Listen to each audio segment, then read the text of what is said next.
quick opening statement, then we'll open it up to questions. I've got both mics and appreciate your help passing them around in advance. Go ahead, Coach. Yeah, I'd like to thank you guys for being here, but I also would like to thank our fans that have made the trip over to USC and appreciate them. We're still in our second time that we're going to do the Devil Walk this week, and I appreciate the fans being out there the first time. Would love to get that going. And we're all Arizona fans. I know it's going to be hot, but that's why we live in Arizona, and I appreciate the fans being out there as well. But I'm open to any questions that you may have. Start with Michelle. Michelle Gardner, Arizona Hey, Republic. Michelle. Coach, you've talked about, we saw extra running last week, running from one drill to another. We saw you kick a player out of practice for showing up late. Can you kind of talk about what you're trying to instill in the discipline and what the message you're trying to send to your players? Absolutely. You know, the accountability, the discipline part where we don't make those mistakes in the game. And so if it's done on a daily basis, I think they'll be accountable during the game. They understand where I'm coming from. The running from drill to drill it's the up tempo that I want to bring to the offense and the defense, and the type of up tempo scheme that I want to have emphasized. But you know, it's everything, doing everything right. The fundamentals, the accountability, the discipline that will make us competitive in these games and overall win these games. Have you gotten any blowback from players that maybe aren't used to all the extra work and that they're not used to that sense of Absolutely. You know, some of the kids are, Coach, you're tripping, in a good way. And I said, absolutely. And I'll be relentless as well. But they get where I'm trying to get. And it's a process with them. And we talk about the process every day and about the stacking every day. And I want to make sure that they understand there is a point in the season that I want to be at. And it'll take some time. And so again, we are going on our 9th practice and we're stacking those days, but it is a process that I want to instill and build with this team. And I think everybody has bought in, or mostly everybody. The one that was late and the guys that are late to a meeting or a lift, I'll be relentless in holding them accountable. Hey, Shaun. Hey, Chris. Chris Carbon, son of a source. When you watched the game back, were there any additional things that you learned or that you thought that maybe were a little bit different than watching it live? The more and more I watch it, the more and more I get disappointed in it, not because of the effort that they brought. I thought they played real well, but the details and the finish on some of the plays, especially wrapping up on plays that I thought were third down situations that we could have get out of that, and our offense was rolling. So just the little things I get disappointed, because I truly believe, and I told the kids that we were in that game to win that game. And so when the mistakes happen, there's always going to be mistakes in the games. How do we get learn about them? How do we learn from it? And so the kids are in here on their own, taking initiative and watching film and doing those. They get, and the closer that game got, the more that I saw the passion and the willingness to win and go for it. When it got away a little bit, I enjoyed watching them step up to it. You know, when we got the onside kick, I saw the enthusiasm because they all thought we were right in that game. Comparing that to your first game, did you feel like the execution or assignment soundness made a clear step forward? Absolutely. And you know, that whole week of that cultural change that was hard for the kids. Now they understand, and I put a lot on my coaches in yesterday's meeting. We have to step up and make sure that the kids understand the detail and deliberation that I want. And they understand, and I'll hold our coaches accountable too. But that deliberation that we talk about in a coaching meeting has to transform into our kids and translate on the field. And so they understand the seriousness about it, and we're all on the same page. And I just told them, you got to understand, I'm going to be relentless with the coaches as well to make sure that our kids are put in a successful place. Hey, Shaun, Cole Bradley, Sun Level Source. You're transitioning obviously to Washington, a team that's done a really good job, you know, moving the ball offensively, particularly through the air. After a game against, you know, USC, where you guys had some struggles getting off the field, particularly on third down, how much of an emphasis do you think it is going up against a team that is, you know, pretty dynamic as well, and improving in that area. Absolutely. And it's an emphasis we had last week. It'll be more of an emphasis this week because they were 8 for 9 on third down. That's 89% of it. We need to change that. And a couple of times we had them in the midst and just didn't finish it. And so we need to make sure we get off the field and put the offense on the field. The offense is playing with confidence. I think Emery has finally figured out how to play with his team, that he doesn't have to make the brilliant plays, just make the plays and get the playmakers the ball in their hands, and we'll be okay. I love the physicality with our offensive line and the interior line on the defense, but going back to the emphasis, third downs on both sides will be an emphasis from here on out. Jake Seymour, How you doing, Cronkite Jake? Sports. Coach, you kind of mentioned post game of those struggling to establish the box in the backfield and the edge as well. After watching the film, how much of that came down to execution versus USC just making some good plays to flush? You know, I think it was a lot to do with the execution. Our main focus was the containment of the quarterback. If we looked at it, there were 2 times that he slipped outside of our containment. Most of the time was the inside of our containment. So that comes down to 2 things. Our guys are too far up the field where they can't retrace. And we're going to make sure that we work on that. We're facing a similar opponent this week in the quarterback, who is a transfer as well, but athletic as well. So that game plan is going to be the same. We just got to finish plays and make sure that our guys understand what they are trying to do to us, than just going out and putting their hand in the ground and when the ball is high, go for it. But we need to be smart on our attack and our schematics as well. Coach, how close are Omar and Garen Stansberry? I noticed Garen actually practiced some last week, which he hadn't. So how close are they to being available? They're very close. They again, they're day to day. However, I was very pleased with their running yesterday. And so they're running close to full speed. And so hopefully I'll get a prognosis after today's treatment. And then we'll see tomorrow if they're going to be on the field. I don't want to push them so much that they go backwards, but I think that we're getting very close and we need them. Jordan Ham, Sports Hey, Jordan. 360. Coach, when you look at Washington's defense, what sort of challenges do they present for your offense that's starting to hit its stride? You know, they're fundamentally sound. So we're going to have to bring the attack to them. They do a good job running to the football. They do a pretty good job in open field tackling. We need to make sure that from our perimeter standpoint, we need to stay on blocks, keeping our hands inside, all the fundamental things and the extra effort things that are needed to keep our offense on the field. But they are a very fundamentally sound football team. They're athletic and talented as well. But we want to make sure that we impose our will on them. And that's the emphasis that I want to make sure that we bring to the offensive side. Yeah, Coach Kalen DeBoer, they're quite a bit different team now at Washington than they were, and you're familiar with him from Fresno State, obviously. Yes. So what have you thought about kind of the job that he's doing there and how the team looks overall? Kalen is doing a great job. I know a lot of that staff. I've known Kalen since he was at Southern Illinois Salukis when he recruited Chandler. So he has moved up the ranks. Very honored to know him because he's a great coach. He's done an incredible job in the last 5 games to bring their identity.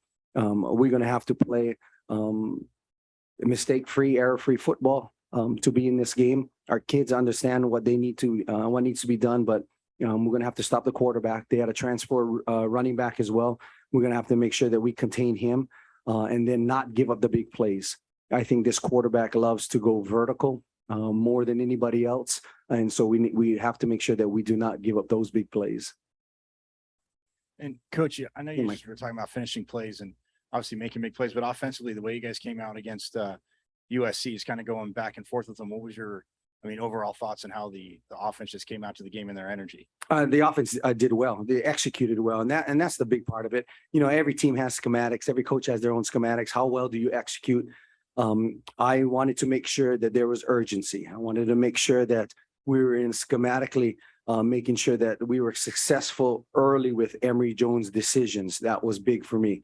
Making sure that he has confidence, and he was a little beat up last week, and so I wanted to make sure that he got rid of the ball early enough so that he didn't have to extend those plays early, because I knew he was hurting a little bit. But let the team do the job. Let X and Daniel and the receivers do the job. But I thought he did well. I thought Coach Thomas did a great job preparing that team, and it came out and showed. Now we get into the third quarter. We need to make sure we talk about the finish. We have to be proficient and efficient in the third quarter to finish those games, because we had a chance to take a lead right at that series.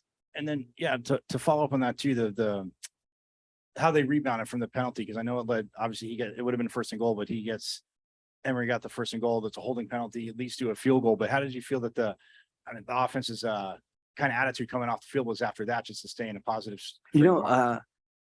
In my life, I've used, and Coach Thomas has used it, but it was different words. It's the what's next mentality. No matter what happens, what's next? And I never look back.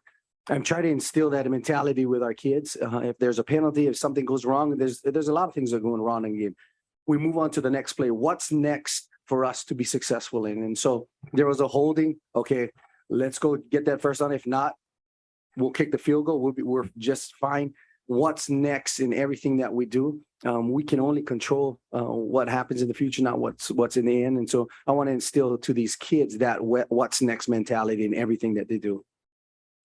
Shaun, when it comes to just how much the play calling seemingly evolved against USC, I mean, looked like a completely different offense, particularly in the first half.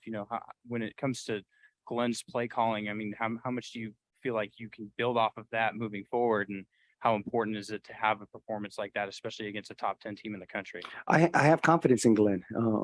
There's little tidbits that I'll let him know.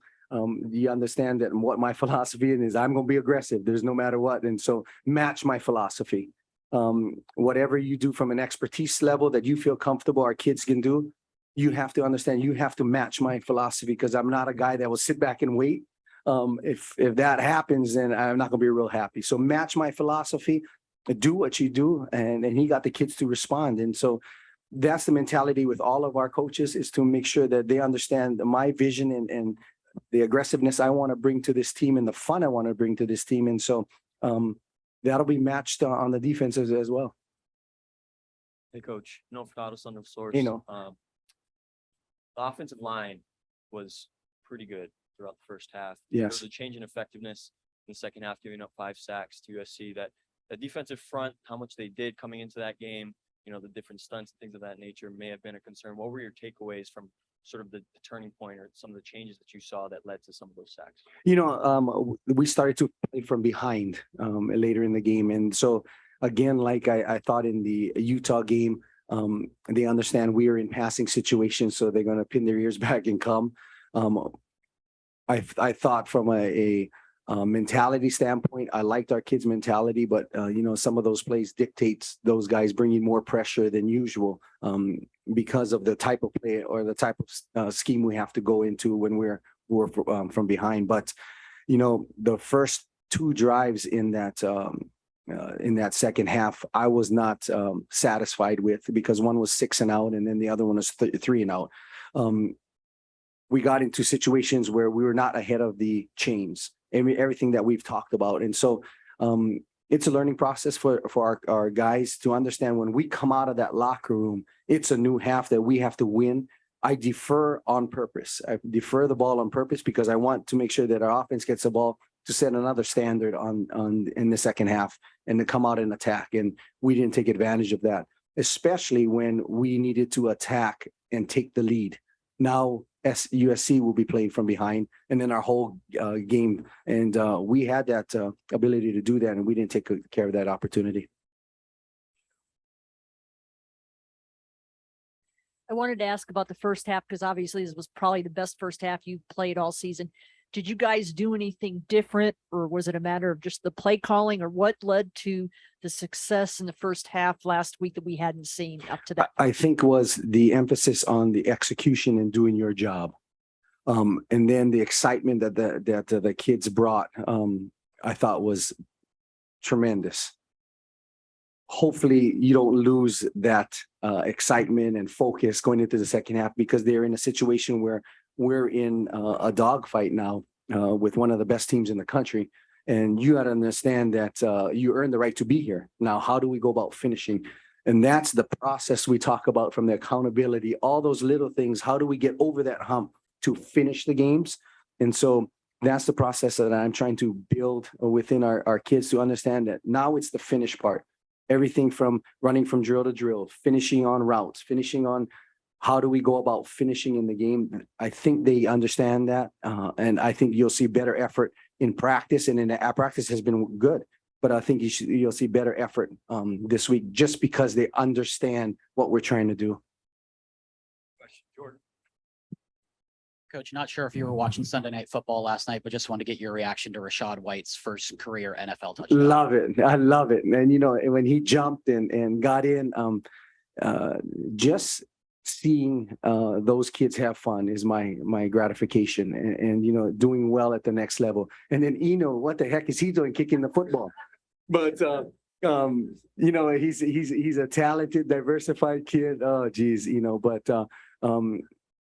those kids are having fun, and just sitting there watching it, I love just watching them play. And again, this is a game. This football is just a game. It should be played fun. And so just seeing that, I was super proud of them. I know. Absolutely, yeah. Jack Jones pick 6 too as well. I didn't know that. I said, well, you know what? He was a soccer player, though. I knew that prior to then. So, thank you guys. I appreciate it. I guess I'm going to start with the obvious, Coach, the wrapping up and the number of times that you guys had Caleb Williams in the grasp and he got the ball off or ran. And how do we fix that problem? Got to grab cloth. You got to grab cloth. When you miss tackles, most of the time you're trying to wrap and you're grabbing, but you don't have anything in your hand. And the bottom line is you got to grab cloth. Coach Jordan Ham, Sports 360 AZ back here. When you look at Washington's offense, a lot of newcomers from that weren't on the team last year. Just what jumps out to you about them in that passing game in particular? Well, they got some athletes. That quarterback can stand in the pocket. He can make every throw. He's, he's not on the perimeter as much as last week's quarterback as far as, outside and running. But he's got a strong arm. He can throw that ball from near hash to far hash, which is good. And he's got control of the offense. He knows exactly where to go with the football. Hey, Donnie. Chris Cartman, Son of a Source. Third down, two-part question. Third down defense, what'd you think? And then you brought more pressure, especially in the second half. Did we? All right, just you checking. You did. And so how do you think that actually worked? Like how well did it look, and how successful do you think you were? I think third down, their offense was pretty good. They were like 8 for 9. So third down, we wasn't successful like we were the week before. Week before, we were like 5 for 15, something like that on third down. So to answer your question, it wasn't successful. However, we did change the pace of the game by bringing more pressure, though. And I'll tell you what it did. It gave us a chance to see just how we played back there one-on-one as we move forward as far as playing, man coverages. I don't know how you guys felt, but I was pretty excited watching the game from above, because when you sit there and you watch the game, like I've talked to you guys before, what you want to do is see team defense. And I saw some of that. I really did. I mean, we were playing hard. We still make some mistakes that you say, hey, you got to quit making those. But as far as just competing, we were competing. We felt like we had a chance to win that game, and you could see that.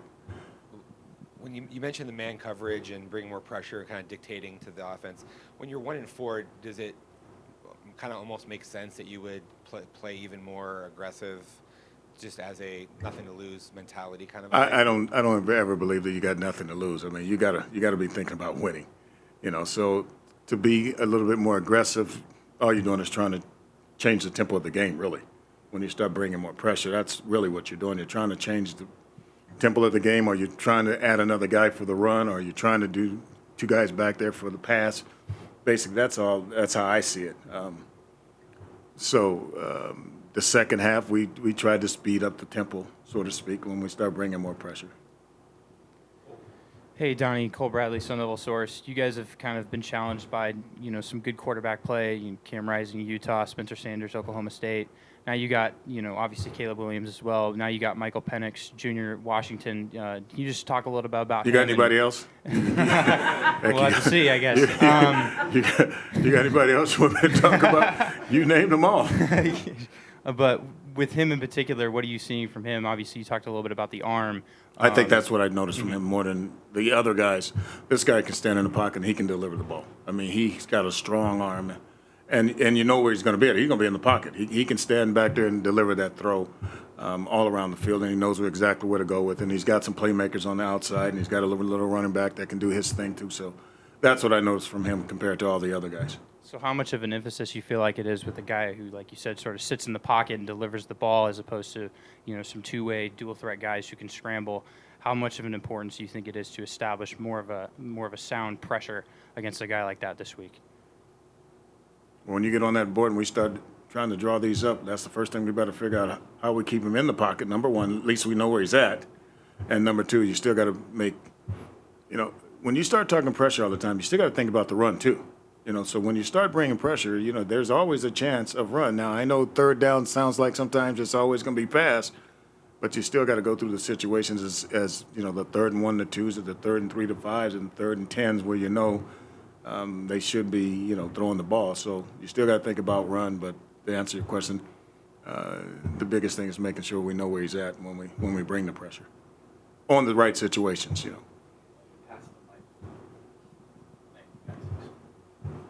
Coach Michael Caratino, Sideline Sports. When you talk about the run, obviously I know Dye had 2 touchdowns, but overall, I mean, defending the run against USC, how did you feel your defense adjusted throughout the game?